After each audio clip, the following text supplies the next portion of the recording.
Hello गाई. तर आज आपण आलो तो धुळ्याच्या रेल्वे स्टेशन एक्सप्लोर करण्यासाठी. चल. तुम्ही पाहू शकता हे आहे धुळ्याचं रेल्वे स्टेशन. आता आपण रेल्वे स्टेशन मध्ये जात आहोत. तर धुळ्याच्या रेल्वे स्टेशनमध्ये एंटर केल्यानंतर काही असा व्ह्यू आहे. हे रेल्वे स्टेशनचं पार्किंग स्लॉट आहे. पार्किंग स्लॉट पाहिल्यानंतर हे असं काही तिकीट काउंटरकडे जाण्याचा रस्ता आहे आणि हे आहे रेल्वे स्टेशनचं थोडंसं का होईना पण एक छान पैकी बनवलेलं गार्डन.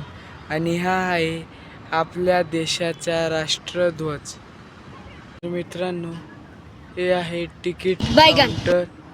हा आहे एंट्रन्स ज्याने आपण प्लॅटफॉर्मांकडे जाऊ शकतो. त्यानंतर काही असा व्ह्यू आहे आणि इथं पूर्ण कोणती रेल्वे किती वाजता आहे त्याचा व्ह्यू दिला आहे. इथं वरती झुमर लावलेला